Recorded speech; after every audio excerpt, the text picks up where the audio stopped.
아무도 알려주지 않았던 결혼 이주 여성들의 어려움. 안녕하세요. 궁금한 탑10입니다. 만약 여러분이 말도 통하지 않는 나라에 혼자 떨어진다면, 가족도 친구도 도움받을 곳도 없다면 여러분은 하루를 어떻게 버티실 수 있을까요? 우리나라에는 지금 이 순간에도 사랑 하나 믿고 이 땅에 온 외국인 이주 여성들이 조용히, 아주 조용히 버티며 살아가고 있습니다. 오늘 영상에서는 결혼 이주 여성들이 한국에서 가장 힘들어하는 현실을 실제로 있었던 사례를 바탕으로 재구성한 이야기와 함께 전해드리겠습니다. 끝까지 보시면 이런 사정이 있었구나 하고 생각이 달라지실지도 모릅니다. 첫 번째 이야기는 언어의 장벽과 그것으로 인한 사회적 고립에 관한 문제입니다. 베트남에서 온 린 씨는 한국에 온 지 3개월 만에 깨달았습니다. 말을 못하면 한국 사람이 아닌 것처럼 느껴진다는 것을 말입니다. 병원에서 아파서 설명을 해도 의사는 고개를 갸웃했고 의사는 남편에게만 말을 걸었습니다. 사실 외국에서 이주해온 결혼 이주 여성들의 경우 결혼 초기에는 남편과도 정확한 의사소통이 되지 않는 경우가 많습니다. 그래서 아플 때 병원에 가기는 하지만 병원에서 증상을 제대로 설명하지 못해 오진하는 경우도 생길 수 있고 의사의 설명을 정확하게 이해하지 못해 약을 복용하는데 어려움이 있으며 출산이나 산후조리도 마찬가지고 아이의 예방접종을 안내받기는 하지만 이해하는데 어려움을 겪는 경우가 많습니다. 베트남에서 온 린 씨는 마트 계산대에서도 아이 학교에서도 언제나 마찬가지였습니다. 그녀는 늘 그냥 가만히 서 있는 사람이었습니다. 한국어를 못한다는 이유로 세상과 단절된 기분. 이 언어 문제는 모든 어려움의 시작이 됩니다.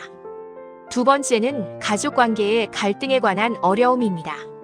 몽골 출신 수미아 씨는 시어머니에게 자주 이런 말을 들었습니다.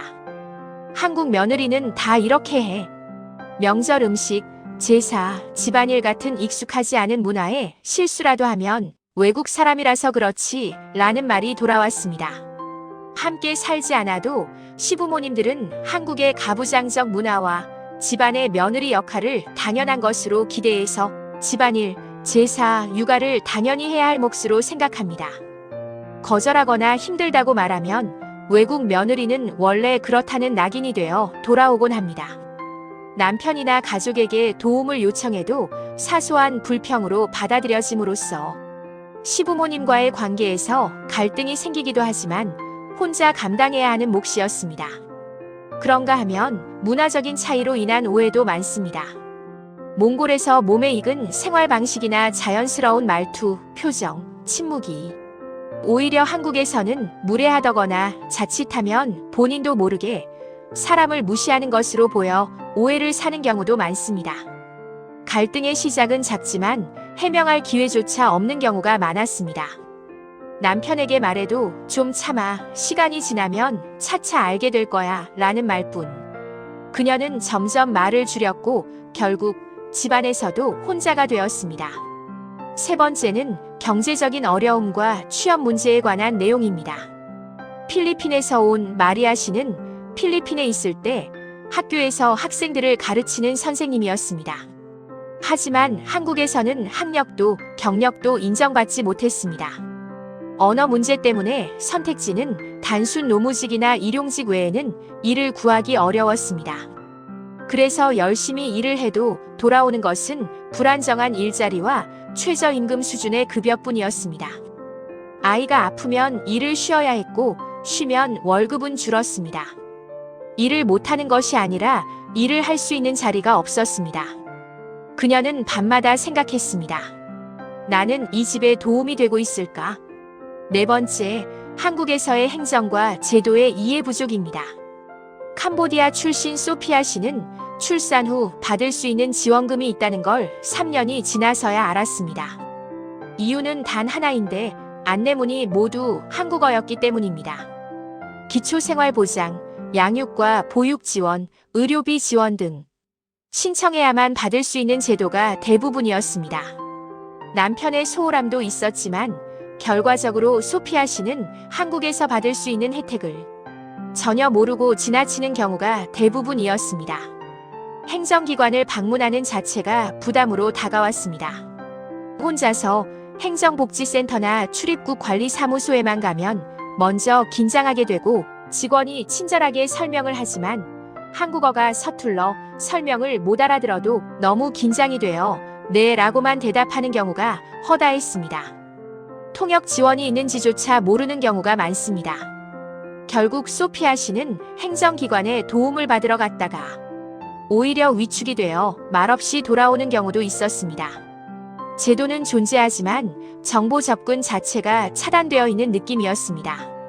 몰라서 신청 못한 지원금, 몰라서 놓친 권리, 행정기관의 도움은 있었지만 그녀에겐 닿지 않았습니다. 5번째, 자녀의 교육과 양육의 어려움입니다. 결혼 이주 여성들이 한국에서 자녀 교육과 양육으로 겪는 어려움은 더욱 큰 부담감으로 다가옵니다. 자기가 태어난 나라에서 교육을 받고 자란 결혼 이주 여성들은 한국 교육 시스템 자체가 낯설고 생소하기 때문입니다. 다시 말해 유치원, 어린이집, 학교 운영의 시스템에 대한 이해가 어렵기 때문입니다. 방과 후, 돌봄 교실, 학원 문화에 대한 혼란과 입학과 전학, 진급 절차에 대한 이해 부족으로 다른 엄마들은 다 아는 것 같은데 나만 모르는 느낌이 들 때가 매우 어렵습니다. 초등학교에 다니는 아이가 어느 날 이렇게 말했습니다. 엄마, 학교 오지 마. 아이는 엄마가 외국인이라는 이유 때문에 놀림을 받았고 엄마는 그 이유조차 정확히 알 수 없었습니다. 알림장은 이해하기 어렵고 학부모 모임은 더 두려웠습니다.